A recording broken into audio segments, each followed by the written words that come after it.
manger n'importe quoi, on nous fait avaler n'importe quoi, on nous fait transfuser n'importe quoi, on est là et on ne sait pas ce qu'on mange. On pense au sang contaminé parce qu'il y a un problème de santé publique. Donc dès lors qu'il y a santé publique, il y a à un moment ou à un autre un phénomène de... Est-ce qu'on dit toute la vérité? Est-ce qu'on ne dit pas toute la vérité? On ne sait pas si on nous dit toute la vérité. Pour l'instant, on n'en est qu'au démarrage, on en est au balbutiement. C'est demain où là, on va avoir peut-être dans la famille des gens qui vont mourir de ça. Ça me fait plus la peine des personnes qui tombent malades que les paysans qui perdent leur bétail.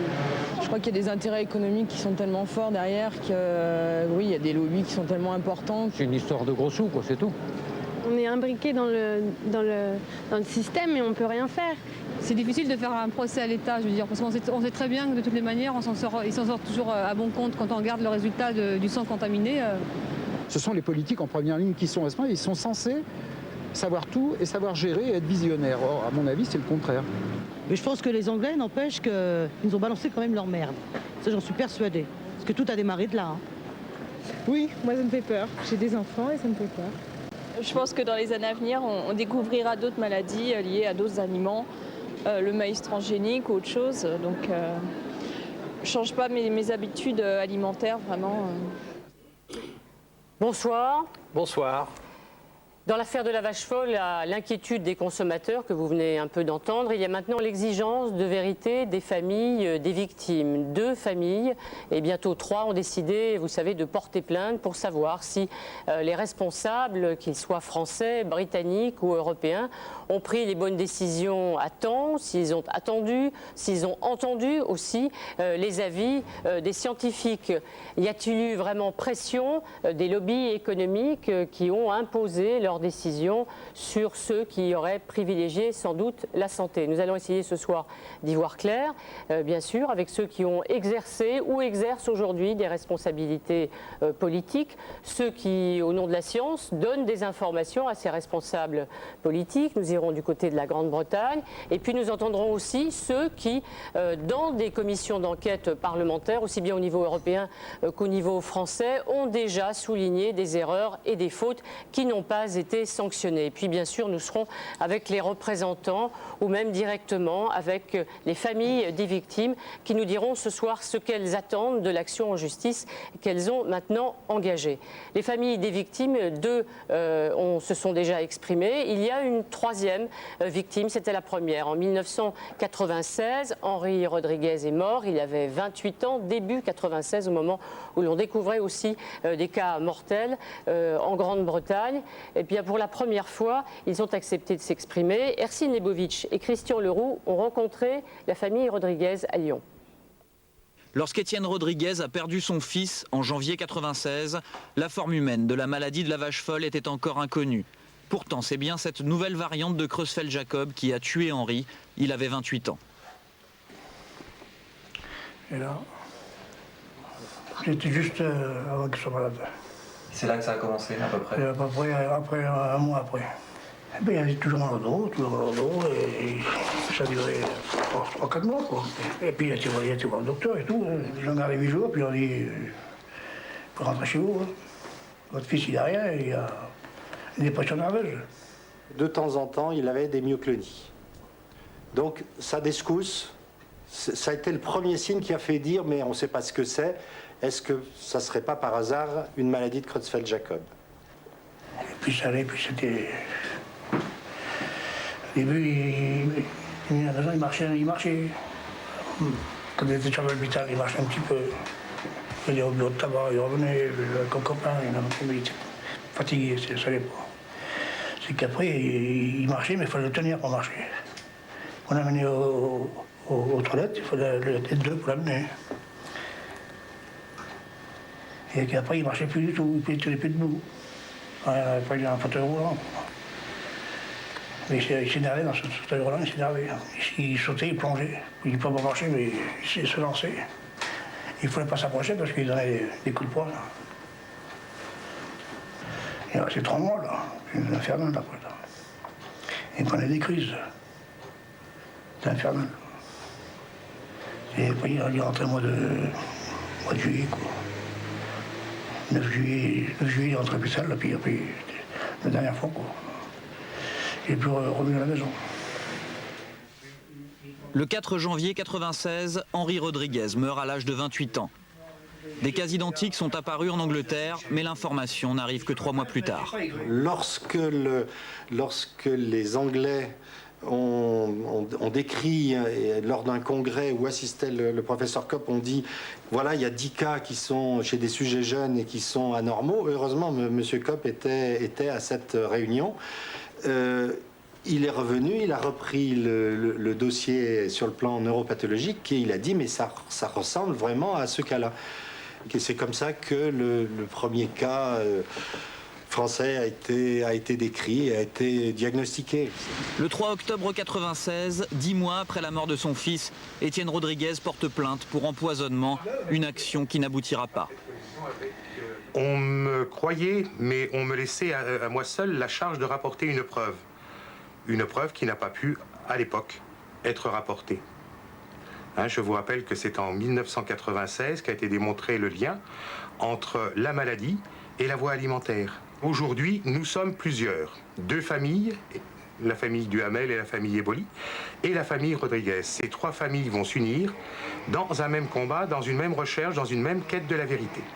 La vérité aussi pour la famille Eboli, dont le fils Arnaud est en phase terminale de sa maladie, et pour Laurence Duhamel, morte à 36 ans le 4 février 2000. Jean Duhamel, ce sont les mêmes symptômes, c'est la même histoire, la même évolution que vous avez vécue avec votre sœur? Oui, c'est vraiment la même chose. Et ce que je veux dire, c'est qu'on a été quand même le cas où on a accepté vraiment jusqu'à la fin cette, comment on pourrait dire,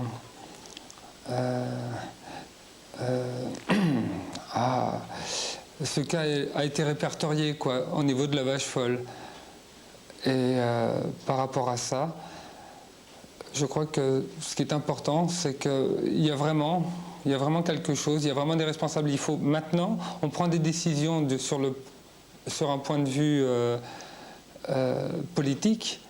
C'est toujours un peu trop tard, mais on le prend, quoi. Est-ce que vous pensez que votre démarche, au fond, a permis justement aux responsables politiques de prendre des décisions qui tardaient à venir? Oui, mais c'est ça qui est incroyable, c'est qu'il faut absolument qu'il y ait des pertes humaines pour qu'on pense à la santé publique avant les intérêts nationaux. Et puis c'est vrai que même au niveau de la politique, les industriels aussi, du point de vue agroalimentaire, sont bien responsables. Je veux dire, quand il y a un produit comme par exemple la listeria dans les poudriettes, tout de suite c'est facile d'enlever un produit. Tandis que maintenant, c'est beaucoup plus compliqué. On est vraiment rentré dans un système. On parle de, comment on pourrait dire, de peur un petit peu européenne. Mais je veux dire, c'est des gens qui sont justement responsables et qui veulent en savoir plus.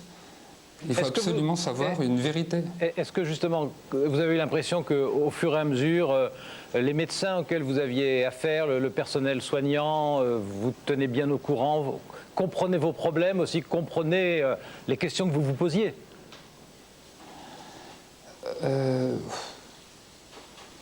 Ils le comprenaient, mais d'un autre côté, c'est qu'eux aussi, ils ne comprenaient pas vraiment ce qui leur arrivait, je pense. C'est-à-dire c'était... la famille qu'on vient nous voir, je pense, n'a pas été jusqu'au bout dans la biopsie ou l'autopsie du cerveau pour vraiment définir cette maladie. Tandis que nous, on l'a su, on a été d'accord avec les médecins, on était d'accord avec ce silence, mais pour avoir justement cet acte final qui dit que cette personne est décédée, ma sœur est décédée de cette maladie, nouveau variant. Au départ, on nous a dit nouveau variant, non, c'est Creutzfeldt-Jakob, mais c'est rare. Je veux dire, ça ne se passe pas ici, entre guillemets. Et là, c'est pour ça que maintenant, je trouve qu'il y a vraiment une responsabilité. Maintenant, ok, on interdit les farines animales parce que c'est vraiment... On connaît la cause de cette maladie, c'est quand même quelque chose de vraiment... positif. Des fois, on cherche quelque chose, on ne sait pas. Et vous aviez l'impression qu'au départ, ils ne savaient pas en réalité? Les médecins, Au départ, ils avaient des difficultés à identifier ce dont il s'agissait. oui, parce que tous les signes au départ, c'est plutôt psychiatrique. Donc, je trouve un peu dommage que le corps médical ne soit pas assez averti par rapport à ça, par rapport à cette...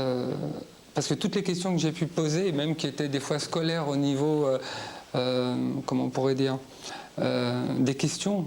Est-ce qu'elle mangeait des plats typiques anglais? Est-ce qu'elle faisait telle et telle chose? Ça, c'est vraiment quelque chose de... Comment on pourrait dire?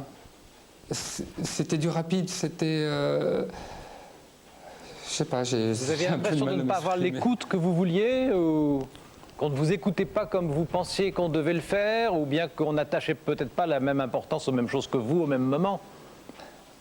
L'importance, si. Ça, je l'ai toujours su. J'ai toujours su que c'était très important. Ma sœur était en plein où on devait lever l'embargo sur la viande anglaise ou la laisser. Et il y avait quelque chose comme ça. Mais cette personne était encore vivante et les tests des résultats n'étaient pas encore donnés. Ça a été le 8 décembre qu'on a su vraiment que c'était ça. Monsieur Duhamel, que souhaitez-vous aujourd'hui? Parce que vous avez été reçu par le Premier ministre. Ce matin, vous avez été reçu par le Président de la République avec la famille Eboli.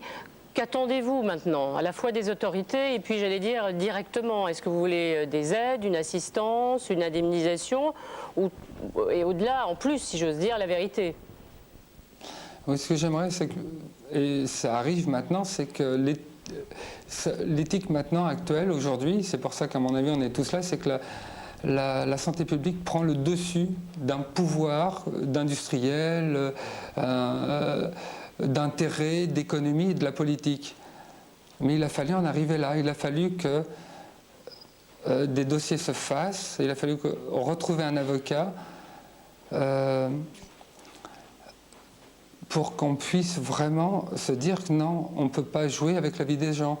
On prend une responsabilité quand, par exemple, on voit un feu rouge, un carrefour dangereux, un bon maire se dit « je mets un feu rouge parce que c'est dangereux » et non pas, on n'attend pas 5 morts, par exemple, pour mettre un feu ou une chose comme ça, quoi.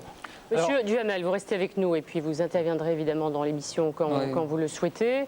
On voudrait vous demander à votre avocat, Maître Nora. Maître Nora, vous, qu'est-ce que vous demandez au nom des victimes? Quels sont vos objectifs? Quel est le type de réparation que vous souhaitez avoir? Essentiellement 2 choses. Comme vous le savez, elles ont entrepris une démarche judiciaire en déposant plainte pour empoisonnement et à ce titre, elles attendent avant tout de pouvoir comprendre ce qui s'est réellement passé. Elles savent, puisqu'il y a des documents publics, puisqu'il y a des rapports, elles savent qu'une fois encore, on a mis la logique économique au-dessus de la santé publique. Elles veulent comprendre comment cela a pu se passer, comment on a pu une nouvelle fois écouler des stocks de produits qu'on savait dangereux pour la santé publique. Elles ont un deuxième souhait, c'est que les nouveaux cas qui vont éventuellement se déclarer maintenant ne soient pas traités comme ils ont été traités eux. Qu'il y ait dans la phase clinique de la maladie une prise en charge, un accompagnement, un dialogue avec les médecins qui n'a pas toujours eu lieu et particulièrement pour ce qui concerne les Eboli, ils l'ont dénoncé, ils ont été abandonnés à eux-mêmes dans des conditions véritablement indignes. Autrement dit, dans votre esprit, dans leur esprit, puisque vous les représentez, ce sont plutôt pour aider ceux qui se trouveront dans leur cas que vous intervenez devant la justice. Il y a aussi une démarche pédagogique, il y a une volonté de faire prendre conscience que dans ce pays, on a été exposé à un risque. Le problème n'est pas que britannique. Et il y a des mesures à prendre, il y a une surveillance à mettre en place, il faut réfléchir à la situation actuelle dans ce pays. Justement, en Grande-Bretagne, il y a eu aussi des procès, il y a eu des familles de victimes qui, évidemment, ont porté plainte. Vous êtes certainement informé sur ce qui s'y est passé. Qu'est-ce qu'ils ont obtenu dont vous vous dites, ben oui, c'est ça qu'il faudrait essayer de l'avoir, ou au contraire, qu'est-ce qu'ils n'ont pas eu et que vous voudriez avoir? En Grande-Bretagne, jusqu'à présent, à ma connaissance, la démarche a été essentiellement indemnitaire. Ça n'est pas la position de mes clients. L'indemnité ne les intéresse pas, en tout cas pas au premier chef. Ils ont avant tout une volonté de comprendre et une volonté devoir tirer les leçons de ce drame. Il y a eu dans ce pays de sinistres records. On sait que la France a capitalisé 60% des contaminations transfusionnelles en matière de VIH. On sait que la France a davantage de personnes contaminées par la maladie de Creutzfeldt-Jakob à la suite d'une administration d'hormones de croissance que l'ensemble des cas mondiaux. Il n'est pas admissible que des drames de santé publique se reproduisent périodiquement dans les mêmes termes. Il faut apprendre à gérer les risques, il faut apprendre à mettre la santé publique en haut de la pyramide des règles que l'on doit considérer. Alors nous allons aller à Londres rejoindre Denis McShane. Bonsoir Monsieur McShane. Vous êtes député travailliste, vous êtes conseiller du Premier ministre Tony Blair pour les affaires européennes. On parlait donc de ce qui se passe en France. Je voulais savoir d'abord si c'est la même émotion en Grande-Bretagne autour des victimes qui sont beaucoup plus nombreuses chez vous. On est déjà à plus de 80 victimes, plus de 80 morts en Grande-Bretagne sur la maladie de la vache folle. Est-ce que c'est le même sentiment et la même perception du risque chez vous ? Tout à fait, parce qu'on a vu à la télévision des scènes des jeunes femmes souffrantes en train de mourir et ça vraiment a touché à tous les Anglais. C'est une maladie, c'est une peste maintenant, la Creutzfeldt-Jakob, la nouvelle variante. Et toute l'Angleterre qui, en une certaine façon, a vécu cette crise depuis plus maintenant de 15 ans, a une tristesse énorme à cause de ces victimes de cette maladie. Mais est-ce qu'il y a de la part des familles qui se sont aussi regroupées la volonté de savoir, de mettre en cause les autorités britanniques, alors qu'il y a un rapport publié il y a un mois qui souligne alors là des erreurs considérables dont nous parlerons tout à l'heure commises par les autorités et notamment par les gouvernements conservateurs. Est-ce qu'il y a la même exigence vis-à-vis des politiques ? Pour les familles, oui, mais c'est comme toujours une question quand il s'agit de la santé publique, responsable mais coupable. C'est-à-dire à chaque moment, il y a le lobby qui demande la farine animale en vente qui n'était pas cuite à une température assez élevée. Il y a des paysans qui ont acheté cette farine bon marché. Et donc, les ministres qui n'ont pas accepté, qui n'étaient pas convaincus de la preuve scientifique des craintes jusqu'au moment que tout est cassé et on accepte qu'il faut, ça a été le cas en Angleterre depuis quelques années là, abattre tous les animaux qui ont plus de 30 mois, interdiction totale de la farine animale. Mais l'idée qu'il y a une tête à couper ne nous semble pas, je dirais, raisonnable. On est tous amers. Les rapports Philips, donc vous avez mentionné, il faut que tous les Français le lisent, mais dans le grand public, tous les détails, toutes les erreurs des fonctionnaires, des ministres, des professionnels, de l'industrie, des scientifiques, et que comme toujours avec ces maladies maintenant qui nous touchent, le sida, ces cancers grâce au processus industriel, le cancer lié à l'amiante, on est toujours trop tard en acceptant le danger et en mettant en barrière, de stop total à des processus qui mènent à ces tragédies. Donc la sœur de M. Duhamel a... Monsieur McShane, vous voulez dire que dans le rapport Philips, on a tout expliqué, qu'on a établi toutes les responsabilités, mais que les responsables, ou en tout cas ceux qui ont commis des erreurs, qu'il s'agisse d'hommes politiques, qu'il s'agisse de hauts fonctionnaires, peut-être qu'il s'agisse de personnalités du monde économique, ne risquent pas grand-chose eux-mêmes. C'est-à-dire qu'à chaque moment, chaque individu, et tout ça s'est passé sous le gouvernement conservateur, donc c'est avant, disons, notre temps au pouvoir. Non, c'est pas une question de jouer là, politiquement sur ce problème-là. Mais honnêtement, c'est comme quelqu'un qui est mort grâce à quelqu'un qui a bu de l'alcool dans une station d'autoroute. Est-ce qu'on interdit tout l'alcool? En Angleterre, l'alcool ne peut pas être servi dans les stations d'autoroute. Mais on ne met pas un ministre de Transport responsable. Quand on a une tragédie des cancers d'amiante, parce que M. l'Industrie a laissé l'amiante comme quelque chose utilisé par les travailleurs, on ne demande pas la tête de M. le ministre de l'Industrie. C'est-à-dire qu'on veut des indemnisations, oui, mais on ne veut pas de responsabilité politique, quoi. On ne veut pas, comme vous l'avez dit tout à l'heure, la tête des politiques. C'est ça la démarche. Non. Non, on accepte les responsabilités politiques et dans ce sens-là, le fait que le gouvernement précédent, pendant 10 ans, n'a pas agi correctement, leur a coûté le pouvoir. Bon, mais il n'y a pas de sanctions, il n'y a pas de sanctions individuelles contre ceux qui ont commis ces erreurs. Il n'y a pas de sanctions juridiques. Le problème, oui, leurs carrières sont ruinées. Leurs noms sont ruinés. C'est un peu comme le processus de sang contaminé en France. Mais si vous voulez, est-ce qu'ils sont en prison? C'est honnêtement difficile, à mon avis, de dire oui, vous, à un moment donné, monsieur le ministre, ou monsieur le haut fonctionnaire, ou monsieur le vendeur de farine animaux, ou vous, monsieur l'éleveur qui a acheté cette et utilisé cette farine animale, vous devez être sur le banc d'accusés. Et il me semble, on peut, si vous voulez, faire un tel procès, mais est-ce que ça va revenir?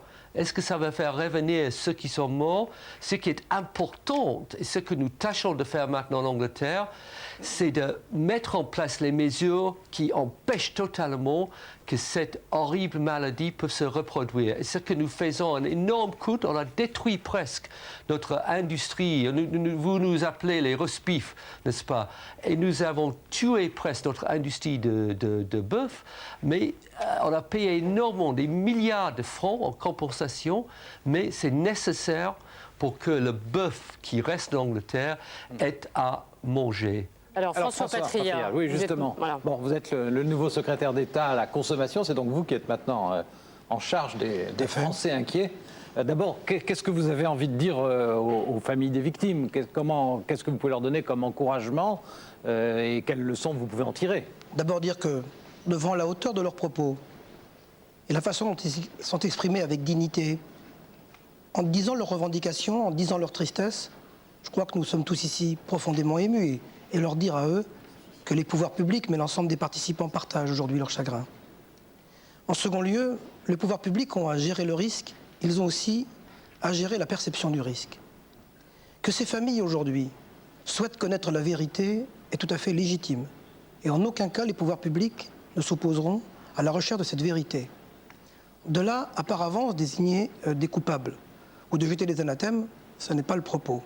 Ce que je voudrais dire, c'est que actuellement, à la suite du rapport qu'a fait Claude Évin sur le droit du malade, au Conseil économique et social, le gouvernement actuellement prépare un texte qui justement prendra en compte la douleur des familles, l'accompagnement des malades et les aléas thérapeutiques. Est-ce que dans l'immédiat, pour les familles des victimes, on disait qui vont être reçues par Madame Guigou, qui ont été reçues. Bon, est-ce qu'il va y avoir des fonds débloqués pour une aide immédiate pour les familles qui doivent gérer le quotidien des malades? Il y a eu des fonds de débloqués pour des maladies antérieures qui ont été évoquées, notamment à la suite des transferts de maladies nerveuses par ailleurs. Actuellement, il n'y a pas de fonds pour cette maladie. Il y a certainement une volonté des pouvoirs publics de prendre en compte cette situation, de les accompagner. Avec quel calendrier? Tout début de l'année 2001. Il est actuellement en préparation. Il sera tout prêt pour le début de l'année 2001. Je crois que le Parlement pourra s'en saisir. Fonds d'indemnisation, ça veut dire qu'il y aura, en attendant que des procédures aboutissent, des aides débloquées pour des familles qui se retrouveraient dans cette situation avec un malade assumé. J'ai cru comprendre à l'instant que les familles demandaient d'abord à ce que ce genre d'événements ne se reproduise pas. Or, nous sommes dans un domaine éminemment sensible. Dans le domaine du vivant et dans le domaine de la mort. Et que dans ce domaine, l'incertitude est ce qui, malheureusement, est le maître mot en permanence. Ils ne souhaitent pas d'argent en premier lieu, cela a été dit. Ils souhaitent qu'on ne reproduise pas le phénomène. Ils souhaitent être pris en charge. Ils souhaitent être accompagnés. Je crois que l'engagement des pouvoirs publics, le gouvernement s'y est engagé. Monsieur Duhamel, est-ce que ce que dit Monsieur Patria est déjà de nature à répondre un peu à ce que vous souhaitez, à ce que vous demandez? Oui, je trouve que c'est vrai que je pense que maintenant il y a vraiment un effort gouvernemental par rapport à cette prise de position. Mais au niveau des responsabilités, je trouve que je reviens toujours à cette farine animale. On la connaît. Pourquoi, par exemple, le Premier ministre allemand, du jour au lendemain, par rapport à un cas chez lui de vache folle, il change sa politique. C'est la même chose. Là, c'est vraiment une question d'homme. C'est tout de suite. est-ce que vraiment les gens savaient vraiment, les hommes politiques, les industriels, et par rapport à cette économie moderne, actuelle maintenant, est-ce que ces gens-là savent ou savaient vraiment ce risque? Et je sais pas, ça me paraît... je sais pas. Alors, quand vous en avez parlé, par exemple, avec le président de la République ou avec le Premier ministre, est-ce que vous avez eu l'impression que quand ils vous parlaient de ces cas-là, à la fois ils étaient au courant et ils étaient de bonne foi? Ils ont toujours eu, oui, que ce soit le Premier ministre ou le Président, c'était vraiment des hommes qu'on avait en face de nous, mais qui a un problème qui est dépassé. C'est-à-dire qu'il y a... c'est pas certaines, comment on pourrait dire, pas incompétence, mais de ne pas connaître la vraie vérité des choses, mais comment dire, j'ai vraiment du mal aujourd'hui. Je sais pas, c'est vraiment une question de dignité humaine déjà. Je sais pas, moi, on ne doit pas jouer avec la vie des gens. Il y a certaines choses qui se font. Pour les Anglais, je trouve que c'est très bien. Ils ont prévenu que les farines étaient mauvaises pour eux. Ils les vendent parce que nous, on accepte. Moi aussi, les farines animales, si elles ne sont pas mauvaises pour d'autres animaux, il n'y a aucun problème. Pourquoi les donner? Mais peut-on faire confiance à tout le monde? À des éleveurs, à des industriels? Je veux dire, on lance quelque chose, mais on n'a pas ce pouvoir de gérer cette puissance. Alors, Monsieur Duhamel, on va revenir sur effectivement les événements, ce qui s'est passé dans la période qui vous intéresse, notamment entre 1986 et 1996, donc les fautes, les erreurs qui auraient pu être commises. Henri Nallet, on va revenir sur cette période. Est-ce que vous trouvez légitime, vous avez été ministre de l'Agriculture pendant 2 ans, pendant une période charnière, 88-90, est-ce que vous trouvez légitime, et je vous remercie d'être là ce soir, de répondre à des questions et de devoir vous expliquer? Bien sûr, je trouve ça non seulement légitime, mais normal de la part de ceux qui ont exercé des responsabilités. Moi, je suis très, très sensible et très touché par la démarche des familles. Je voudrais simplement leur dire une chose. C'est que si je peux, pour ma part, participer avec elles à la recherche de la vérité, moi, je n'ai rien à cacher. Et je dirais exactement comment j'ai senti les choses, comment je les ai perçues, ce que j'ai essayé de faire, comme je l'avais déjà fait devant la commission d'enquête parlementaire en 1997. J'étais ministre entre 88 et 90, c'est-à-dire au moment où la maladie de la vache folle change de nature et de façon de se présenter aux gens. Et dans ma responsabilité, il y a eu 2 périodes totalement distinctes. La première, pendant laquelle je n'entends parler de rien. Je n'entends parler d'aucune forme de SB et d'aucun danger particulier pour la santé humaine, pour 3 raisons que j'ai essayé de reconstituer en interrogeant mes collaborateurs de l'époque. C'est que cette maladie est à l'époque considérée comme exclusivement animale, qu'on considère qu'elle ne peut pas se transmettre ni aux autres animaux ni aux hommes. Ensuite, qu'elle est considérée comme étroitement circonscrite au Royaume-Uni. Est-ce que vous savez qu'en 89, quand les ministres de l'Agriculture de la communauté décident de préparer le marché unique pour 1993, personne ne signale qu'au Royaume-Uni, il y a une épizootie qui est en train de se développer. Et aucun Britannique notamment. Personne, aucun comité scientifique, aucun comité vétérinaire. Et ensuite, la 3e raison pour laquelle je n'entends rien de ce qui est en train de se préparer, c'est que comme c'est une maladie animale, elle est exclusivement confiée à la responsabilité des vétérinaires nationaux ou communautaires. Je ne dis pas qu'ils n'aient pas fait leur travail, simplement ils ont cette responsabilité en charge.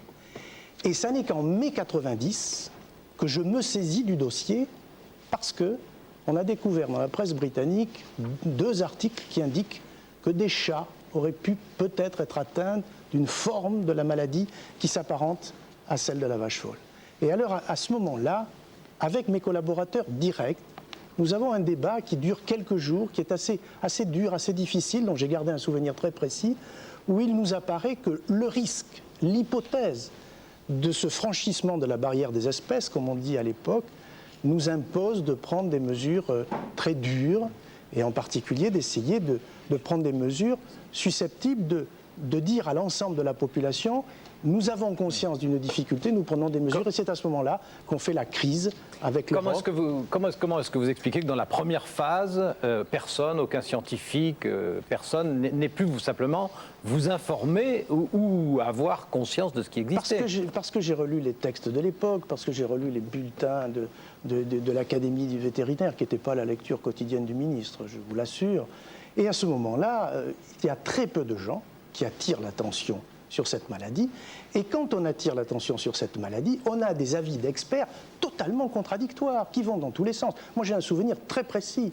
Lorsque je me suis saisi du dossier, j'ai interrogé les responsables du service vétérinaire du ministère de l'Agriculture. Il y a un haut responsable qui m'a dit, écoutez, monsieur le ministre, ne vous inquiétez pas, c'est une maladie archi connue, c'est la tremblante du mouton. Il y a 2 siècles qu'on la connaît, elle ne s'est jamais transmise à l'homme. Voilà un avis que j'ai reçu. Et puis, d'autres vétérinaires disaient, il faudrait peut-être regarder davantage.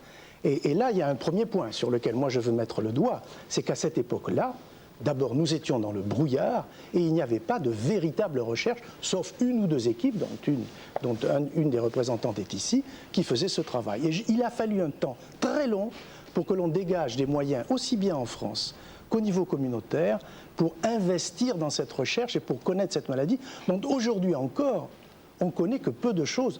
En faisant quelques recherches, j'ai retrouvé un document tout à fait extraordinaire de 1996 qui émane de l'Organisation internationale des épizooties, c'est vraiment l'Académie des académies des vétérinaires mondiaux, et qui affirme que la maladie, en 1996, ne peut pas se transmettre à l'homme. C'est écrit noir sur blanc. Donc nous avons été dans un brouillard formidable. Mais à partir du moment où nous avions cette interrogation sur la possibilité de voir cette maladie s'attaquer à l'homme, il me semble, c'est en tout cas mon souvenir, que les ministres de l'Agriculture de l'époque, en juin 90, lorsque nous avons provoqué cette crise, ont pris un certain nombre de mesures. Est-ce que c'était les bonnes? Est-ce que c'était les plus appropriées? Je ne veux pas porter ce jugement. En tout cas, ce que je veux affirmer aux familles, c'est que lorsque les responsables politiques, en 90, ont eu connaissance de ce risque, les mesures qu'ils ont prises allaient beaucoup plus loin que celles qui nous étaient recommandées par le comité scientifique vétérinaire. Ça figure dans tous les rapports d'enquête et c'est non pas pour dégager leurs responsabilités, au contraire, mais pour dire que nous étions à ce moment-là dans un très grand brouillard et que nous avons essayé en fait, sans le dire parce qu'on ne parlait pas de cette façon-là à ce moment-là, d'appliquer le principe de précaution face à quelque chose qui nous paraissait à la fois extrêmement mystérieux mais aussi très dangereux. Madame Bruguère-Picou, vous êtes l'une des scientifiques, spécialistes, vétérinaires dont parlait à l'instant Henri Nallet. Vous avez été une des premières à alerter vos confrères ou vos collègues, les scientifiques, sur ce qu'on savait de cette épidémie en Grande-Bretagne. En fait, effectivement, je travaillais sur la tremblante du mouton, qui était un modèle animal pour la maladie de Creutzfeldt-Jakob. Et il faut savoir que les incertitudes que nous avons maintenant, on les avait déjà à cette époque. Pour être concret, oui. Qu'est-ce que vous avez écrit et quand? C'est ça qu'on veut savoir par rapport aux décisions des politiques. C'est très simple. J'avais écrit qu'on ne pouvait pas méconnaître que cette maladie pouvait représenter un danger pour le cheptel français par l'importation des farines et qu'on ne pouvait pas exclure l'hypothèse d'une transmission à l'homme. Mais dans un journal comme Libération, en 89, on écrivait que je n'y allais pas avec le dos de la cuillère en disant cela. Donc si moi je disais ça à cette époque-là vis-à-vis d'un journaliste, vous pensez bien que vis-à-vis d'un ministre, je pouvais aussi passer pour alarmiste. Et alors vos collègues, qu'est-ce qu'ils vous disaient? Ils lisaient vos articles et comment Alors, c'est évident qu'en 89, j'avais donné, même fin 88, début 89, j'avais donné un article pour une revue vétérinaire. Cela m'avait été refusé pour le fait que c'était une curiosité scientifique et que finalement, eux ne faisaient que de l'actualité. Donc, j'avais repris cet article pour le mettre dans le bulletin de la Société vétérinaire pratique, qui est vraiment une revue typiquement vétérinaire, où ma conclusion disait qu'il ne fallait rien apporter d'Angleterre. À partir de quel moment est-ce que vous avez eu l'impression qu'autour de vous, vos propres collègues commençaient à prendre en considération vos inquiétudes?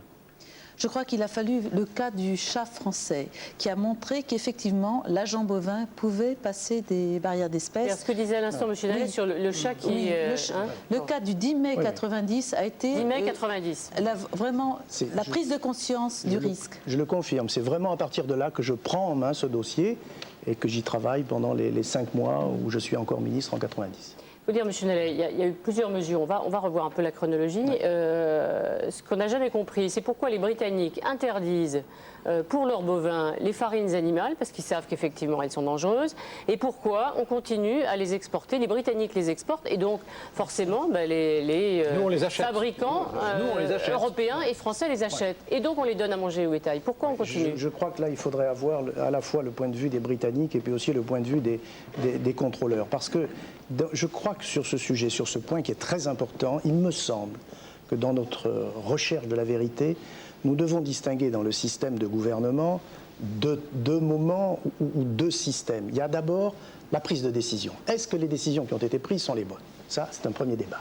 Et puis ensuite, il y a le second débat, c'est le contrôle. C'est est-ce qu'il y a eu contrôle et est-ce que ces contrôles ont été efficaces? L'exécution des décisions. Oui, je voudrais simplement rappeler une chose. C'est qu'en 1990, après les décisions qui ont été prises sous l'influence et la lutte politique de la France au Conseil des ministres de juin 1990, l'Union européenne, la communauté, la Commission avait à sa disposition 30 vétérinaires, pas un de plus, pour faire respecter les règlements que nous avions pris. Comment voulez-vous que les gens contrôlent? Et c'est là qu'est, à mon avis, la grande béance de la situation dans laquelle nous nous trouvons à ce moment-là, c'est que les décisions doivent être communautaires pour pouvoir s'appliquer sur l'ensemble du territoire, mais il n'y a pas de système de contrôle communautaire parce que les États membres l'ont refusé. Est-ce qu'autour de vous, alors au plan européen pour le coup, vos collègues, donc les ministres des autres pays, vous paraissez conscients du même problème en même temps que vous? En 90, mon souvenir est que j'ai eu un accrochage extraordinairement violent avec deux personnages centraux du Conseil des ministres. C'est le ministre anglais, John Gama, qui est cité longuement dans le rapport britannique, et avec le commissaire à l'agriculture de l'époque, Ray McSharry, qui était un Irlandais et qui connaissait très bien les problèmes du marché de la viande bovine, et qui m'ont littéralement agressé parce qu'ils soutenaient que je ne prenais pas ces décisions dans le but de protéger la santé humaine, mais uniquement pour des considérations commerciales. Ça figure dans les faits. Et ensuite, il a fallu se battre pendant un jour et une nuit pour obtenir que le comité vétérinaire se réunisse en catastrophe et accepte les décisions que nous forcions le Conseil de prendre et qui allaient plus loin.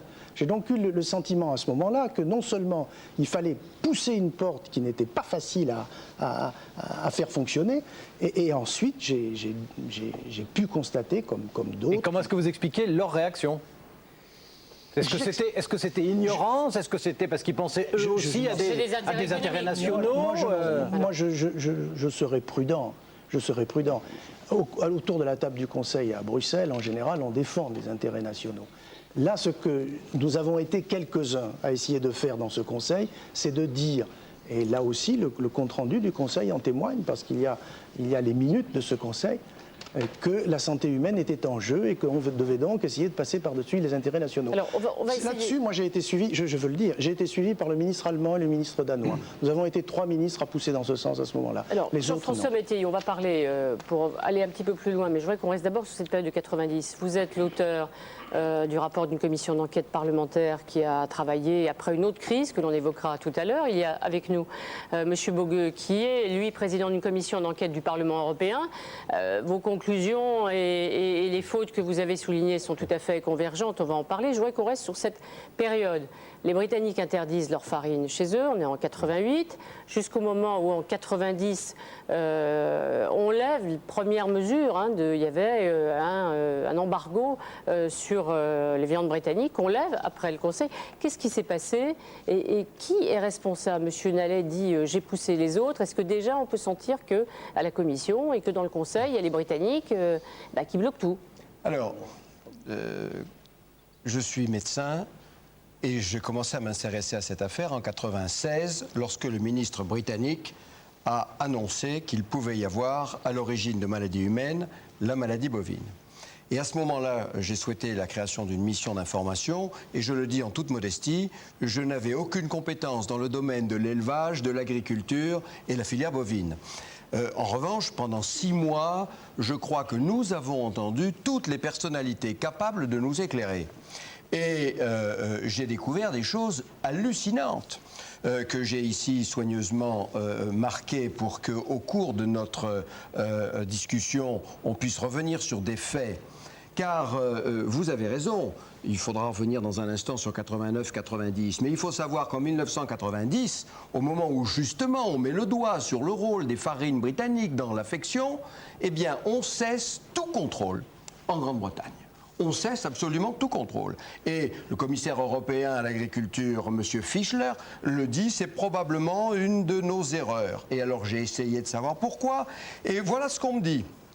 On n'a pas fait davantage, d'abord parce que nous n'avions pas les effectifs nécessaires. Bon, ça c'est une pas faux, première... c'est ce que vient de dire M. Dallet, il y avait 30 vétérinaires, est-ce que c'était... Probablement insuffisant, c'est vrai, mais je vais y revenir ensuite. Deuxième raison, 91, 92 et 93 ont été des années de mise en place du marché unique et la seule préoccupation était de ne pas mettre en péril le secteur de l'agriculture. D'ailleurs, Mme Cresson l'a clairement dit quand elle a déposé, elle a dit quelle que soit leur nationalité, les ministres ont eu plutôt tendance à sous-estimer la maladie et ses répercussions parce qu'ils étaient là pour défendre les intérêts de leur agriculture. Et je veux citer M. Nallet qui s'est exprimé. D'ailleurs, je pense avec beaucoup d'authenticité, il a dit « Pour ce qui concerne les grands principes de fonctionnement de notre communauté, il est clair que la santé humaine n'a pas été l'un des objectifs majeurs. En juin 90, j'ai entendu parler davantage des règles de la concurrence que de la santé humaine. » Alors, on reviendra peut-être sur les priorités au niveau de la construction européenne, de ce qui relève de l'économie. Le marché unique, il faudrait peut-être préciser, parce que tout le monde a un petit peu oublié. C'est-à-dire on ouvre les frontières. L'économie, on ouvre les frontières et c'est la liberté de circulation des marchandises. Mais comme on a aucun volet de santé publique, la liberté de circulation se traduit en liberté de contamination. Donc, ce que vous dites, c'est que l'impératif économique a primé, à la fois parce que, on voulait faire le marché unique, donc c'était l'ouverture des frontières et libre circulation des produits, et deuxièmement, ce sont ceux qui défendent l'agriculture et donc l'intérêt national de chaque pays, les éleveurs, les agriculteurs, qui ont imposé au fond leurs décisions et la santé n'existe pas. Mais parce que vous avez raison, ce sont les règles. N'oublions pas que nous venons du marché commun, nous venons d'une communauté économique et nous sommes à l'Union européenne. Il y a donc très clairement des bases économiques qui sont jetées et la santé publique est totalement absente. Totalement absente. Et d'ailleurs, c'est dit. Et ça a été rapporté par les gens qui ont témoigné. Alors, Jean Quatremer, bon, vous êtes spécialiste de ces questions pour Libération. Vous, c'est exactement la représentation que vous avez. C'est-à-dire que tous les malheurs auxquels on a assisté et auxquels on assiste encore aujourd'hui sont nés de ce qu'à cette époque-là, c'était le facteur économique, financier, industriel qui comptait et que le facteur de la santé, en fait, n'était même pas pris en compte. Oui, absolument. Mais je voudrais réagir d'abord à ce que vient de dire M. Nallet quand il se désole du petit nombre de vétérinaires. C'est quelque chose qui me fascine depuis que je suis à Bruxelles, c'est qu'on entend une chose à Bruxelles et une autre à Paris. Parce que ceux qui décident d'augmenter un budget pour qu'on contrôle mieux, par exemple, le secteur agricole, ce sont les mêmes ministres. Et ce sont les mêmes ministres qui se désolent à Paris, qui à Bruxelles bloquent toute augmentation du budget. Non, mais je sais bien, mais c'est le même gouvernement, vous êtes solidaires. Donc je suis désolé. Et chaque année, on les a vus refuser une augmentation du nombre de vétérinaires. Dire que c'est une constante dans les différents gouvernements. Pas les ministres de l'Agriculture. Alors pour revenir, pas les ministres de l'Agriculture, mais... Non mais donc, en clair, pour qu'on comprenne, en clair, vous êtes en train de dire que quand il y a des ministres qui, à un endroit, souhaitent qu'on prenne des précautions, il se trouve que la décision dépend d'un autre ministre. Attendez que je finisse ma question, il va vous répondre, ensuite vous interviendrez. Et vous avez l'impression qu'à ce moment-là, c'est un autre ministre qui en est chargé et que là, ça ne marche pas. Absolument, mais il faut bien voir, il faut bien se replacer dans la période 90, comme vous venez de le faire. Effectivement, on préparait le marché unique, on n'avait pas envie de se mettre les Britanniques à dos. Parce que les Britanniques, on avait besoin de leur vote pour mettre en place les différentes mesures de libéralisation du commerce des marchandises. Donc pas question qu'on se fâche avec eux, avec leur secteur agricole et ainsi de suite. Deuxième chose, en 90, en 90, on avait en plus d'énormes stocks de viande bovine. Ça se vendait mal, la réforme de la politique agricole commune remonte à 92, et donc les stocks grimpent, donc 250 000, 650 000 en tonnes en 1993. Donc on n'a pas envie de bloquer tout cela, parce que ça coûte de l'argent, ça coûte cher. Donc pas question qu'on s'amuse en plus à mettre un embargo contre la viande bovine britannique. Donc, dernier élément, il faut bien voir que l'Union européenne, c'est d'abord la politique agricole commune. C'est-à-dire que c'est d'abord l'intérêt des agriculteurs et des paysans. Le budget agricole, à l'époque, c'est 55% du budget agricole et aujourd'hui, c'est encore 45%. Donc c'est-à-dire que la Commission, cet organisme dont tout le monde parle, est d'abord chargé d'appliquer, de mettre en œuvre le budget agricole. Donc, surtout ne pas se fâcher avec les agriculteurs. Alors, Jean-François Mattei. Oui, monsieur Duhamel, pardon de vous avoir interrompu. Je voulais simplement dire que j'ai découvert que les comités scientifiques vétérinaires à la Commission étaient raccrochés à la Direction générale de l'agriculture et qu'elles étaient naturellement composées de représentants des États et que c'était davantage une instance de défense d'intérêts nationaux qu'une véritable instance scientifique. Et ce n'est qu'après ce rapport et le rapport de la commission d'enquête du Parlement européen que les comités scientifiques vétérinaires ont été affectés à la défense des consommateurs. Monsieur Bogueux, vous avez présidé une commission d'enquête du Parlement européen. Vous êtes allemand, vous êtes toujours député européen. Est-ce que, bon, votre rapport est extrêmement sévère. Il a été rendu public en février 1997. Il est terrible à la fois pour les Britanniques, pour la Commission européenne, pour les fonctionnaires européens. Est-ce que vous pouvez nous dire simplement, selon vous, quelles ont été les fautes les plus graves commises dans cette période et un petit peu après, où, comme le dit Jean-François Mattei, entre 90 et 94, il ne se passe plus rien? Nous avons vraiment trouvé une mixture étonnante, une mauvaise administration. Nous avons vu qu'il y avait des pressions politiques, par exemple pour lever des embargos. On a bloqué des positions scientifiques minoritaires, par exemple dans les commissions scientifiques au niveau européen. 50% des experts étaient britanniques. Le président, c'est toujours britannique. Et le responsable administrateur à la commission, c'était aussi un Britannique. Je sais que les positions minoritaires entre 90 et 94, tout d'abord, n'étaient pas protocolées. On ne voulait avoir des positions différentes. C'est-à-dire qu'on ne les notait pas dans les comptes rendus de réunion. On ne les notait dans les protocoles. Elle ne figurait pas dans les textes. Oui, et aussi ça continue au niveau international dans les rencontres des experts de OIE, des Offices internationaux pour les maladies épizootiques, et les experts internationaux d'Organisation pour la santé mondiale. Il y a un deuxième élément. Il est vrai, la Commission n'avait pas assez de vétérinaires. Mais en juin 1990, il y avait une inspection en Royaume-Uni. L'inspecteur donne un dossier à son chef de division. C'est une situation désastreuse, on doit faire quelque chose. Ce document est disparu après. Et entre juillet 1990 et 1994, il y avait, et c'était le sommet de la crise en Royaume-Uni, il y avait 38 contrôles sur la situation vétérinaire, mais aucune sur l'ESP. C'était la situation. Il y a même eu des consignes, c'est dans votre rapport très clair, il y a eu des consignes de silence et de désinformation sur cette affaire de l'ESB. C'est ça, hein? Et qui venait de la Commission? Il est très clair, ce sont les informations. Nous avons reçu par M. Castille, par exemple, qu'on a décidé de négocier, de parler sur ces choses, sur ces problèmes derrière les portes fermées. C'est clair. Il y a même une célèbre... Alors, Jean Quatremer, vous avez publié une note que tout le monde a lue, signée par le directeur de l'agriculture. Vous pouvez nous dire ce qu'il y a dans cette note? C'est très simple, c'est quelques mots. Mais en fait, il y a une véritable conspiration du silence. Le directeur général, moi j'appelle ça conspiration du silence, hein. Le mot est peut-être fort, mais ça reviendra, on verra peut-être tout à l'heure sur la responsabilité des politiques. Monsieur McSharry, donc commissaire irlandais, très proche du lobby de la viande bovine en Irlande, qui est un lobby extrêmement puissant dans ce pays, ordonne à son directeur général en septembre 1990 d'arrêter toute réunion relative à la maladie de la vache folle. Point. Et cette note, effectivement, nous l'avons publiée, elle a été reprise aussi dans le rapport. Voilà, et ça s'arrête, effectivement. Le rapport vétérinaire qui montrait que la situation était catastrophique en Grande-Bretagne disparaît dans un bureau de la Commission en juin 1990. En septembre, on arrête toutes les réunions, et puis plus rien. Et alors, c'était vraiment la conspiration du silence? C'était vraiment une sorte de conspiration, c'est très clair. Et en ce qui concerne la situation en farine, le chef des vétérinaires britanniques nous a expliqué, il est bien clair, les États membres connaissent notre situation, ils pourraient réagir. et en même temps, on a doublé les exportations. Donc les responsables, ce sont les responsables de la Commission, les fonctionnaires, à la fois le commissaire européen et les fonctionnaires des directions, et notamment des directions d'agriculture.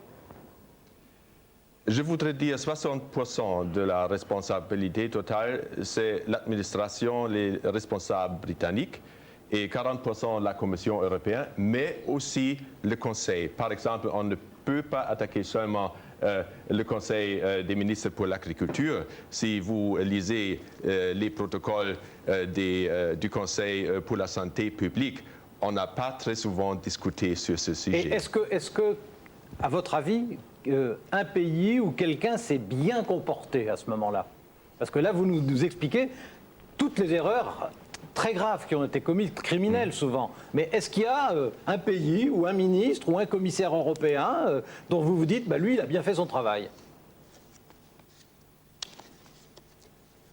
Je pourrais dire, par exemple, en mai 1989, le gouvernement allemand a interdit l'importation de la farine qui vient de l'Angleterre. C'était vraiment, à cette situation, une décision qui était nécessaire. On va retrouver M. McShane à Londres. Je voudrais quand même vous demander, Mme Brugière-Picou, comment il y a la responsabilité des scientifiques britanniques qui ont, pardonnez-moi l'expression, et pour notre ami McShane, un peu noyauté visiblement les institutions européennes. Comment les scientifiques ont pu ainsi verrouiller l'information? Est-ce que vous avez quand même pu communiquer? Est-ce que c'est quelque chose qui vous a à la fois inquiété et indigné, ce qui se passait au niveau européen? Les scientifiques n'ont pas verrouillé l'information. Il suffisait de lire le Veterinary Record pour être au courant de ce qui se passait. Le comité scientifique vétérinaire de l'Union européenne. Ah oui, mais ça, je ne faisais pas partie de ce comité qui était plus en fait composé de scientifiques, mais délégués par leur administration, que de scientifiques réels, si vous voulez, travailler en faisant de la recherche. C'est-à-dire que ce n'était pas leur spécialité? C'était pas obligatoirement leur spécialité, en tout cas il y dans avait le un domaine comité ESB quand même, hein, qui ne s'est pas réuni. Il y avait un comité spécialisé. Oui, mais qui n'était pas composé de gens travaillant sur la Tremblante, par exemple. Le sous-groupe ESB était composé, c'est ce que vient de dire M. Böge, était composé justement en majorité de scientifiques britanniques.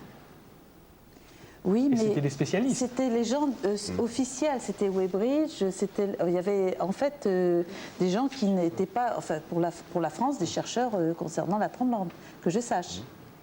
On va demander à M. McShane, qui est en Grande-Bretagne, de nous répondre, parce qu'au fond, il y a beaucoup de responsabilités qui ont été mises en avant, mais la responsabilité principale, puisque vous disiez 60%, est-ce que c'était d'abord la Grande-Bretagne à vos yeux, et comment est-ce que vous l'expliquez? D'ailleurs, comment est-ce que vous la justifiez, tout simplement? Je ne peux pas le justifier. C'était un scandale, c'est une honte. Pendant presque 10 ans, l'Angleterre a refusé, le gouvernement de l'époque a refusé à faire face à cette crise. Nos journaux, nos quotidiens étaient pleins des articles. Et j'imagine que les articles représentaient l'avis des scientifiques. On avait ces doutes, on avait ces peurs. Ce qui est peut-être en cause, c'est toute la politique agricole commune. C'était là, ça prend 50% du budget européen. C'était une énorme puissance, des lobbies qui fait beaucoup d'argent partout en Europe, et on ne touche pas à cette politique agricole commune. C'est ça le problème. Il faut réformer. À mon avis, la politique agricole commune maintenant est arrivée à sa terme. Il faut que la santé publique est là au même poids que les profits des grands lobbyistes et producteurs agroalimentaires. Mais en Angleterre, on a honte. Moi, j'ai honte en tant que Britannique. Mon pays, d'une certaine façon, est responsable pour part de cette tragédie qui enveloppe toute l'Europe. Mais attention, les revues scientifiques étaient là, les avis d'experts étaient publiés depuis 10 ans, et c'est pas le ministre de l'Agriculture, soit travailliste ou conservateur britannique, qui contrôle l'agriculture français, allemand, espagnol maintenant, portugais ou irlandais. Donc, il faut que chacun accepte sa part de ses responsabilités. Mais chercher un tête à mettre sur le château, est-ce que ça sert à grand-chose? Ce qui est important, c'est à l'avenir. On a beaucoup plus de respect pour ce que nous produisons, pour notre système de production de nourriture, et c'est ça qui est important situation et faire face à l'avenir, d'avoir une Europe où le bouffe est bon, la culture de notre nourriture est acceptée pour son excellence et que ces craintes et un peu des hystéries aussi diminuent et on a une production de bœuf qui est bon à manger à l'avenir. Merci M. McShane. On vous laisse parce que je crois que vous allez devoir aller voter à la Chambre des communes. C'est utile aussi. Jean-Luc Duval, vous êtes président du CNJA, vous êtes jeune, on va vous parler de ce qui se passait il y a 10 ans, ce qu'ont fait les responsables agricoles français par exemple, mais quand même... J'étais déjà installé il y a 10 ans. Vous étiez-vous installé? Tout à fait. Comment il y a, quand on parle de pression économique, il y a aussi les organisations professionnelles agricoles. Est-ce qu'elles ont joué leur rôle? Est-ce qu'elles ont défendu bec et ongle leurs intérêts? Ou est-ce qu'elles ont pu comprendre aussi qu'il y avait des impératifs de santé? Je ne sais pas s'il y avait il y avait des impératifs de santé, mais je vais prendre une petite anecdote. Je vous ai dit que j'étais installé en 90. J'étais jeune syndicaliste dans mon département. Il y avait des choses qui défrayaient la chronique parce que des agriculteurs avaient de l'aliment moins cher que d'autres. Il y avait des différences de prix de 10, 15, voire 20 centimes. Et moi, jeune syndicaliste, je posais des questions à des fabricants d'aliments pour m'expliquer pourquoi certains pouvaient bénéficier de tarifs beaucoup moins élevés. On m'a jamais beaucoup expliqué. Par contre, je sais que certaines entreprises sont rentrées dans ce goulot-là et d'autres ont refusé. Alors maintenant, 10 ans après, je comprends un peu mieux les choses. Je vois, alors ce qui m'étonne le plus, moi, c'est qu'on ait interdit quelque chose en 88 en Angleterre et qu'on ait continué à l'exporter et que nous, on l'a accepté. Alors ça, je suis peut-être très très jeune, mais il y a des entendements, enfin, franchement, ça ne souffre pas de... Aujourd'hui, parce que bon, aujourd'hui, vous manifestez avec la FNSEA, vous défendez encore vos intérêts, vous dites, nous aussi, on est des victimes. Beaucoup de Français se disent, ils sont des victimes, mais ils sont aussi responsables, les agriculteurs, de ce qui nous arrive. Est-ce que vous vous sentez co-responsable? Je veux dire que c'est une origine qui est d'origine bovine et nous sommes des éleveurs bovins. Donc je veux dire qu'on fait aussi, par rapport à la responsabilité, de regarder un petit peu ce qui se passe. Enfin, je veux dire que, par contre, quand moi, je ne veux pas assumer la responsabilité d'une telle maladie, du fait que quand j'achète de l'aliment, quand je regarde l'étiquette que j'ai sur mon aliment, on ne me précise pas ce qu'il y a à l'intérieur. On me dit qu'il y a différents coproduits qui viennent de l'industrie sucrière et autres. On me dit, enfin, je veux dire que là, je n'ai pas la composition exacte. J'aurais pu très bien, en ayant des documents, dire non, celui-là, j'en veux pas parce que je ne veux pas rentrer dans ce risque-là. Et par contre, j'achète autre chose. Je veux dire qu'il faut faire attention aussi. Est-ce que les agriculteurs sont curieux dans ces cas-là? Est-ce qu'ils cherchent à savoir? Oui, je pense que vous êtes curieux de savoir ce que vous donnez à manger aux animaux, à vos animaux. Je veux dire que ça se passe bien. C'est notre exploitation. Je veux dire qu'il y a je suis éleveur laitier, je vois mes vaches matin et soir pour les traire, je les ai dans la journée, je les surveille, je regarde si elles sont en chalet. Enfin, je veux dire, c'est quand même avec des animaux avec qui je vis, et c'est pas simplement qu'un outil économique, c'est aussi quelque chose que j'exerce par passion. Donc, j'ai quand même pas vraiment envie de leur donner à manger de la cochonnerie. Jean-Claude Depoil, vous êtes éleveur dans l'Allier. C'est ça, oui. Bon, est-ce que vous avez l'impression que, comme on le disait à l'instant, disons, tous les éleveurs prennent les précautions qu'ils devraient, et que tout le monde est vraiment attentif justement à savoir ce qu'on donne à manger aux bêtes? Je serais tenté de dire que cette crise de la vache folle, c'est un petit peu la crise d'un système fou, quoi. Puisque l'homme est passé un moyen et l'argent un but.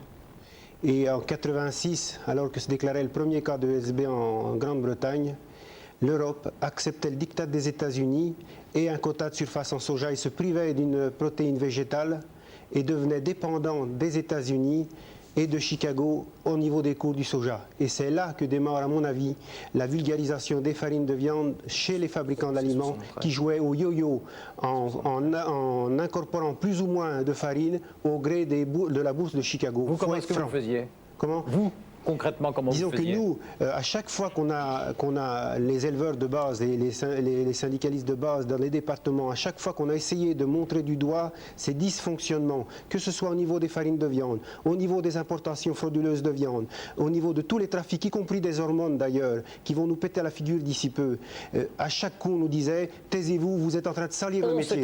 C'était qui?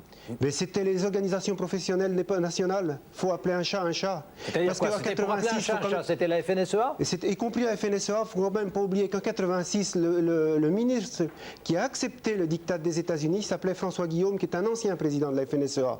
Il faut quand même regarder la vérité en face. Et nous, syndicalistes, nous étions bons à aller au front et servir de soldats de plomb, à finir nos jours au cachot, car j'y étais aussi, moi, parce qu'on avait dénoncé des trafics de viande, mais surtout fallait se taire. Et aujourd'hui, pour les hormones, on est dans le même cas.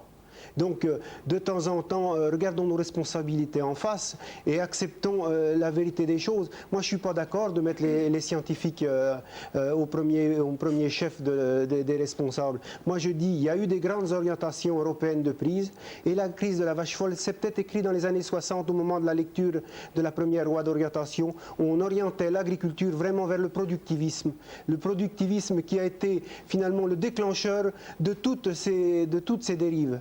Pour de l'argent, on était capable de faire n'importe quoi. Monsieur de Poel, pour être clair, bon, on vous dit, moi j'ai payé, j'ai dit des choses, etc.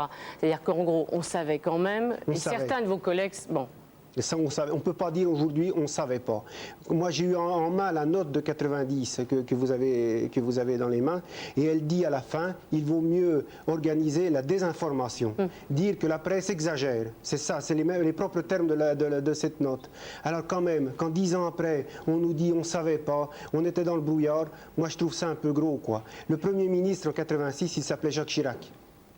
Monsieur Patria, vous êtes ministre aujourd'hui, vous êtes aussi vétérinaire de formation. Vous défendez les consommateurs. Bon, vous, j'ai envie de vous demander d'abord, avant de parler de la responsabilité des politiques, quand on était vétérinaire comme vous, j'allais dire de base à l'époque, qu'est-ce que vous saviez, vous, de cette maladie?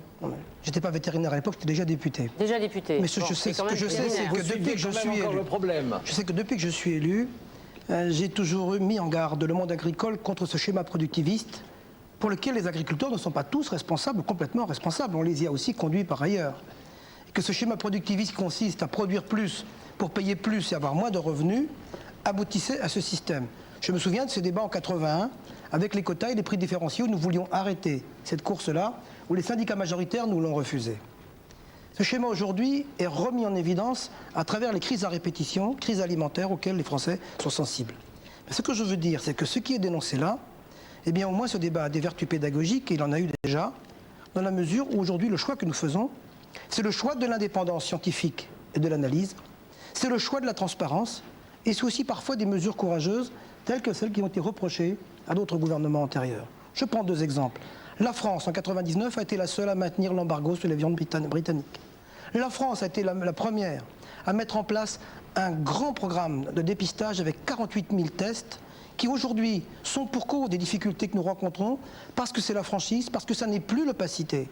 La France a créé une agence de sécurité alimentaire en 97-98. J'ai participé à ces travaux avec vous, Monsieur Mattei, avec d'autres.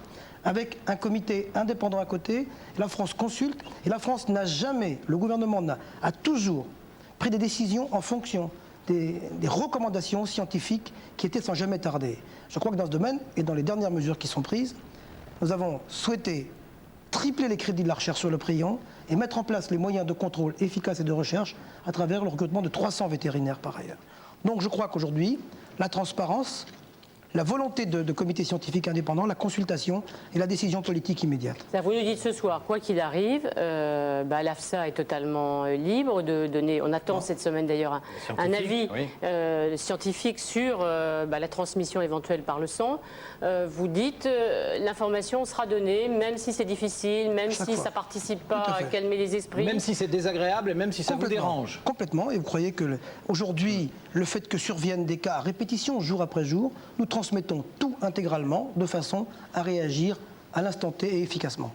Jean-Luc Duval. Oui, simplement une petite observation. J'ai entendu M. McShane dire qu'il fallait réformer la politique agricole commune dans un sens, je dirais, pour aller vers la santé des gens et des produits de qualité. Simplement, les dernières observations que je fais sur la réforme qui est en place et qui se fait jour, on est plutôt dans une dérégulation complète où on va plutôt vers des prix mondiaux avec des aides directes pour nous agriculteurs, parce que nous ne pouvons pas lutter avec des économies néo-zélandaises ou autres qui sont très libérales. Donc je veux dire que si c'est ça la réforme... Est-ce que c'est ce que souhaitent justement les Britanniques? Oui, mais c'est clair. Je veux dire que quand on se frotte avec eux, et même au niveau des organisations professionnelles, ce sont des libéraux. Enfin, je veux dire. Et alors que là, ce qui est en train de se mettre en place actuellement au niveau de la réforme, je peux vous dire que nous, au niveau jeunes agriculteurs, c'est des choses qu'on ne cautionne pas du tout. Je veux dire que si on rémunérait les gens avec un prix, je dirais, qui soit correct, on n'aurait pas la recherche du plus petit centime pour être tout à fait clair, pour produire, je dirais, au plus juste et respecter la santé des gens. Pour être tout à fait clair, est-ce que vous avez l'impression que si par hypothèse, les réformes de la politique agricole commune allaient dans le sens de plus de libéralisme, ça serait plus risqué pour la santé. Bien sûr. Est-ce que oui, bien sûr, c'est votre réponse. Non, mais bien sûr. Sur le tableau, sur le tableau que vient de faire M. Patria sur la France élève modèle, ça me fait un petit peu sourire parce que je voudrais quand même rappeler qu'en 97, la France a bataillé fermement contre le renforcement des normes de production des farines animales, au motif que notre système était soi-disant le meilleur. Bon, alors maintenant, effectivement, on donne des leçons au monde entier. Il faut quand même rappeler qu'on a aussi défendu les intérêts de nos producteurs de farine. Jean Quatremer, je voudrais qu'on revienne sur cette année 1996, parce qu'elle est très comparable à ce que nous vivons aujourd'hui. 1996, c'est effectivement l'année où l'on s'aperçoit qu'il y a transmission de cette maladie de la vache folle à l'homme, et où il y a, comme aujourd'hui, psychose, panique, d'abord en France et en Europe. 1996, le rappel de ce qui s'est passé par Mathias Hillion. 20 mars 1996, le ministre anglais de la Santé reconnaît un lien probable entre l'ESB et la maladie de Creutzfeldt-Jakob. C'est le début d'une année folle. Dès le lendemain, la France lance un nouvel embargo sur le bœuf britannique. Le 27 mars, l'Europe s'aligne sur la position française. Jacques Chirac, lui, dénonce une forme de psychose. On ferait mieux de parler moins de la vache folle et plus de la presse folle. Et il y a du vrai. Et il y a du vrai. Je ne saurais trop vous engager. Certains journaux ce matin ont explosé dans l'irresponsabilité. Et je ne parle que de la France parce qu'il paraît que c'est la même chose dans les principaux États de l'Union. Un président qui minimise mais des éleveurs qui s'affolent. Il multiplie les opérations de séduction en direction des consommateurs. Le gouvernement, lui, lance un nouveau label. Là, vous avez un logo qui est un logo très facile à lire, très facile à identifier. Ce logo a été mis en place par l'interprofession bovine. Vous avez le logo viande bovine française, VBF. Non. Alors si les bouchers n'ont pas ce logo-là, ben vous faites demi-tour et puis vous allez où il y a le logo. Un logo qui met quelques mois à rétablir la confiance. Les ventes sont en baisse de 25% au mois de juin, mais retrouvent les niveaux d'avant la crise en septembre 1996. Il en reste une.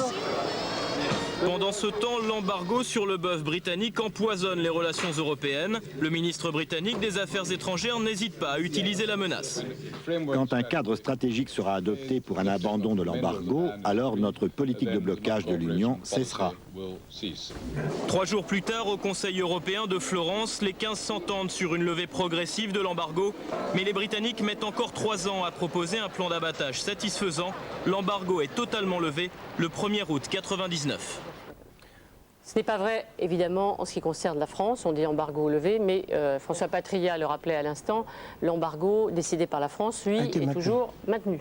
Alors, Jean-François Mattei, à quel moment précis, selon vous, est-ce que l'impératif de santé est réellement, cette fois-ci, considéré comme le facteur enfin prioritaire ? Dès que l'on apprend que cette maladie est transmissible à l'homme, et à ce moment-là, la santé publique reprend en quelque sorte ses droits. Et je veux donc dire que nous sommes dans un changement total, sauf que dans certains pays, le problème continue d'être porté prioritairement par le ministère de l'Agriculture. Lesquels ? Notamment en France, parce que le ministère de la Santé en France, et ça ne date pas de ce gouvernement, c'est une culture que nous avons depuis la Libération, le ministère de la Santé, par tradition, est un secrétariat d'État ou un ministère délégué qui s'occupe des professionnels de santé, de l'hôpital, de l'assurance maladie. Mais la santé publique, nous avons un retard considérable, et la sécurité sanitaire, c'est vrai, mais c'est nous qui avions préparé le texte et qui d'ailleurs a rencontré un consensus parce que nous en avions besoin. Vous savez aussi que nous avons approuvé les orientations lorsqu'il s'agit de maintenir l'embargo sur le bœuf britannique parce que nous avons des intérêts communs et que nous soutenons tout ce qui peut se faire au niveau européen, car déjà à l'époque, je le disais, tant que nous n'aurons pas une politique européenne commune qui mette la santé publique comme priorité numéro 1, eh bien je pense que nous n'y arriverons pas. Car Jean-François Mattei, quand on voit toutes les erreurs qui ont été commises au niveau européen, c'est très rassurant de se dire qu'il faut donner plus de pouvoir européen sur cette question. Écoutez, ce qui est très clair en tout cas, et je ne vais pas vous faire la lecture fastidieuse de tout cela, mais ce qu'on nous a répondu très clairement, c'était que ce qui fondait l'Union européenne, c'était un traité économique. Et que si on voulait déroger à des règles économiques admises, il fallait le faire sur des preuves scientifiques et pas autrement. Or, comme pour cette affection, on manquait d'avis unanimes au plan scientifique, il n'a jamais été possible de mettre les scientifiques suffisamment d'accord pour que le politique en vienne à décider, tout au moins de façon unanime. Alors, je voudrais, puisque Jean-François Mattei a parlé du secrétariat d'État à la santé, 1996, et secrétaire d'État à la santé Hervé Guémard. Hervé Guémard, bonsoir. Vous êtes au téléphone parce que vous aviez une réunion dans votre conseil général. Et, à Saint-Jean-de-Belleville, oui. Voilà, et qu'il vous attendait ce soir pour discuter d'un sujet qui concerne leur vie quotidienne. Donc c'est la raison pour laquelle, comme vous êtes assez loin, vous êtes au téléphone avec nous ce soir. Vous avez entendu Jean-François Mattei n'est quand même pas tout à fait convaincu du fait qu'en 96, quand on a su effectivement qu'il y avait des hommes atteints par cette variante de maladie de Creutzfeldt-Jakob, il y avait donc transmission à l'homme, eh bien c'est soit devenu aussi en France un impératif de santé publique. Ce qui se passe sur ce sujet est évidemment important, et comme l'a dit très bien Jean-François Mattei, c'est que dans notre pays, nous n'avons pas une culture de santé publique assez développée. Et en plus, s'agissant de l'alimentation, le responsable de la santé, qu'il soit secrétaire d'État ou grand ministre, n'est pas compétent pour l'alimentation, puisque c'est le ministre de l'Agriculture pour l'alimentation sur pied, si j'ose dire, et le ministre chargé de la consommation pour l'alimentation transformée. Ceci étant, en 96, quand le ministre britannique a dit ce qu'il a dit à la Chambre des communes, nous étions d'ailleurs avec Alain Juppé et plusieurs autres membres du gouvernement à Briançon pour un conseil national de la montagne, et nous avons décidé tout de suite de mettre en place l'embargo sur la viande britannique et immédiatement, dans les jours qui ont suivi, de réunir le comité d'experts présidé par le professeur Dormont pour, dans un double souci, d'abord un souci de précaution, bien évidemment, en appliquant le principe de précaution, et aussi tout au long de la gestion de la crise qui a duré toute l'année 96, d'être d'une totale transparence tout au long des étapes et des différentes versions du rapport Dormont.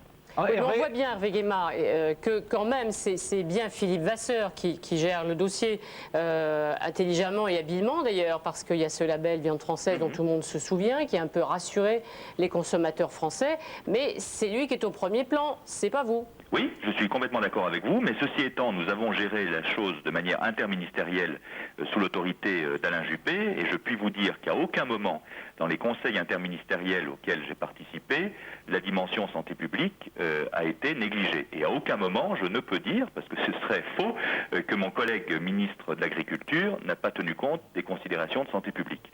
C'est d'ailleurs la raison pour laquelle, une fois le gros de la crise passé, nous avons essayé de tirer les conclusions de notre mauvaise organisation en matière sanitaire. Jean-François Mattei en sait quelque chose puisqu'il était rapporteur de la commission à l'Assemblée nationale que présidait Evelyne Guilhem. Il y a eu aussi la commission du Sénat avec Claude Huriet, Charles Descours et Jean-Pierre Fourcade qui présidait à l'époque la commission des affaires sociales du Sénat. Je suis moi-même allé aux États-Unis en juillet 96 voir comment était organisé leur système et la création des différentes agences dont nous avons parlé ce soir est dans la droite ligne de ces décisions et ces orientations qui ont été prises à l'automne 1996. Hervé Guémard, est-ce que, pour être vraiment sincère, est-ce que cette année-là, 1996, vous pensiez vous aussi que la presse était folle? Non, je ne pense pas que la presse était folle, mais vous savez, sur ce sujet, en matière de crise, et notamment en matière de crise sanitaire, il y a une très grande difficulté à faire de la communication de crise. C'est la raison pour laquelle j'ai toujours été partisan que nous ayons des agences indépendantes, avec des comités d'experts et des scientifiques, qui aient une relation directe avec la presse et qu'il n'y ait pas d'interférence avec les autorités gouvernementales. Je crois que les autorités gouvernementales sont là au fur et à mesure de la crise pour dire voilà quel est le problème, voilà quelle décision je prends. Mais je pense que sur ces sujets complexes, nous devons avoir une communication de crise organisée en amont. Parce que c'est vrai que quand la psychose s'installe, on lit parfois des choses abusives. Mais quand la peur est là, la raison disparaît complètement et c'est cela qu'il est extrêmement difficile de maîtriser quand on est au milieu d'un tel tourbillon. Et j'en sais quelque chose parce que pendant mes 18 mois de secrétariat d'État à la santé, j'ai connu beaucoup de tourbillons médiatiques sur les questions de santé publique. Merci Hervé Guébard. Monsieur Bogueux, si on en revient, on est fin 96, début 97. On sait à peu près tout, j'allais dire, mais beaucoup de choses en tout cas sur les erreurs, les fautes qui ont été commises déjà par les uns et par les autres, grâce à votre rapport ou grâce à celui de Jean-François Mattei. Et qu'est-ce qui se passe? Rien? Il y avait quelques États membres où aussi les émotions publiques étaient plus fortes que dans les autres. Et il est très clair qu'il n'y a pas une position au Conseil de renforcer toute la législation européenne qui était nécessaire à ce stade. Et je crois, après ces résultats des commissions d'enquête, tous les deux, nous avions une situation très différente. Par exemple, nous avons présenté plus de 75 recommandations pour une nouvelle législation pour la protection des consommateurs, pour réorganiser l'administration européenne, pour développer une nouvelle agence pour la sécurité, pour donner plus des meilleures positions scientifiques à la Commission. Et je peux dire, la Commission a travaillé beaucoup, mais en crise, la législation dure trop longtemps. Ça, c'est donc notre problème. Par exemple, jusqu'en ce moment, il n'y a pas une position commune de lutter contre le scrépie. Alors, le scrépie, la tremblante. Voilà, la tremblante du mouton, voilà. Mais il y a une connexion entre l'ESP et le scrépie. Et nous, dans le Parlement, on a eu la première lecture en mai et nous n'avons pas aucune position commune du Conseil jusqu'en ce moment. Qui fait perdre du temps dans cette affaire? Est-ce que c'est la Commission? Est-ce que ce sont les gouvernements au Conseil européen? Est-ce que c'est le Parlement européen? Est-ce que ce sont les groupes de pression? Qu'est-ce qui est responsable des pertes de temps? Je crois que la Commission a travaillé énormément. On doit faire une division entre... il faut dire qu'il y a une nouvelle commission, c'est-à-dire que celle Jacques Delors est parti, Jacques Santer est arrivé, et maintenant on a encore une autre commission. Voilà. Bien sûr, nous avons dit, si vous ne faites pas les travaux, il y a une motion de censure. Et ça a été efficace, ça. Oui, ça a aidé, bien sûr. Monsieur Bogueux, est-ce que vous me permettez de poser une question à Monsieur Bogueux? Monsieur Bogueux, j'ai deux questions à vous poser. La première, pourquoi est-ce que vous n'avez pas été jusqu'au bout de la censure qui aurait, à mon avis, quand même provoqué un vrai bouleversement dans l'organisation de l'Union européenne? Et deuxièmement, pourquoi, d'après vous, le commissaire à l'agriculture, à la DG12, et qui était tout au long de l'affaire, fait partie de ceux qui se sont vus le plus longtemps prolongés dans leurs responsabilités? Franz Fischler est resté en place. Monsieur Fischler est resté en place, mais c'est bien ça que je voulais dire. C'est quand même assez invraisemblable qu'un système qui nous gouverne soit effectivement mené par des gens qui, au terme d'une gestion assez catastrophique de cette affaire, restent en place. Je voudrais qu'on m'explique ça. C'est très simple. Nous ne pouvons pas faire une motion de censure contre le gouvernement britannique. Ils sont responsables de 60%. Et nous avons dit qu'il y a une responsabilité, pas seulement de la commission de M. Santer, de M. Fischler, il y avait aussi une ancienne commission qui a beaucoup de responsabilités, mais ils ne sont pas